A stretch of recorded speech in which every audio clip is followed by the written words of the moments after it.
I'm fine. I'm busy. I'm good. You know those responses. I'll bet you've all already said them at least once today when someone asks the dreaded but expected, "How are you?" When someone asks you, "How are you?" you get one of those trite and benign responses ready, and then, to be polite, you ask the reciprocal, "How are you?" and hope for the same kind of response back. Because what would it look like if we weren't fine? Why would anybody want to hear what's really going on in our lives? And when you answer, if you're anything like me, you try to make your eyes look just a little bit more tired so that if they're perceptive, they can pick up on it, but then you smile when you hear the question and dismissively say, "I'm good. I'm good." Today of all days, Ash Wednesday, today is a day perhaps we need to pause just a little more and reflect before responding with that conversation ending, "I'm good."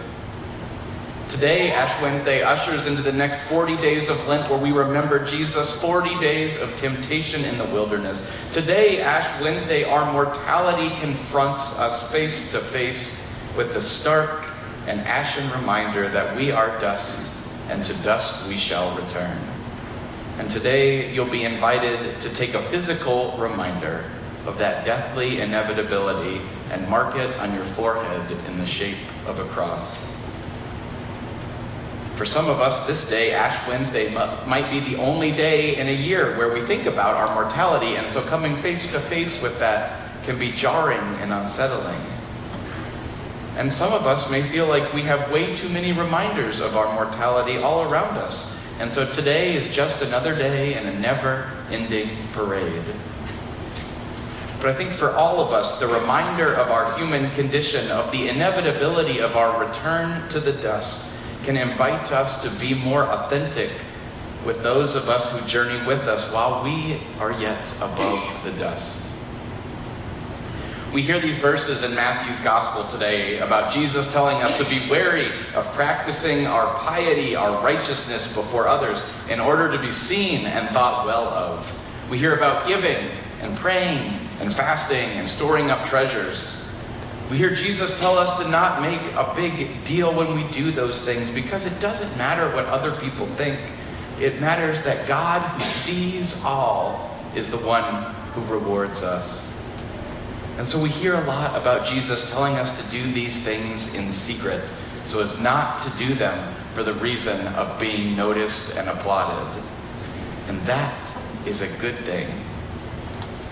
But I wonder if we don't take those sayings of Jesus and extrapolate from those verses that any suffering we undergo, anything we have to give up, we should hold that close to our chest and not let anyone know what we're going through. Only God knows. Only God needs to know. And so when we start to flail under the weight of an immense pressure and someone asks us how we're doing, you guessed it, we learn to buckle up, smile, and say, "I'm fine." When our bodies start to fail us and we're beginning to have more and more doctor's appointments, more and more limitations on what we can do, "How are you?" "Oh, I'm fine." When we've lost our jobs and are struggling to figure out what comes next, but we don't want anyone else to know because we don't want our reputation to flounder, "How are you?" "Oh, I'm keeping busy." When it's our child, our parent, another loved one who's struggling, when we've had a miscarriage or some other loss that no one else can see on the surface, but it's eating us up inside, "How are you?" "Oh, I'm doing good." These pietistic responses, I think, are generally well-meaning and faithful, but miss the point of Jesus' teaching here and miss the point of doing faith and life together in community. Jesus warns us about performing, of making a big deal to get attention, but when we shield ourselves so tightly, when nothing and no one get through, our "I'm fines" in fact become their own performance. And our social media quality, perfectly manicured veneer of having everything put together does us a great disservice. In his Lenten trials in the wilderness, Jesus opened himself up and was vulnerable. Throughout his ministry, Jesus was authentic, if confusingly full of riddles with his disciples. In his arrest, in his trial, in his crucifixion, Jesus shared that time with his community who surrounded him the whole time, except for Peter, but we'll get back to that on Good Friday. Being careful not to show off about the things we do is not the same as hiding authenticity and vulnerability behind our trite "I'm goods" and "well, somebody else has it worse than me." Following Christ through these 40 days of Lent encourages us to stare our mortality in the face and let it, in fact, mark us on the face today, and then turn back to life between now and Easter. Life in God's kingdom, yes, as we receive that promise on Easter Day, but also life here on this earth and everything that comes between the markers of birth and death, everything that makes us go from "I'm great" to "you know what, I'm not doing good." So I invite you this Lent, as you discern what it means for you to return to the Lord your God, I invite you to give up at least a little of that shield that we all pull up. I invite you to set aside those "I'm fines" when you know that's not the case.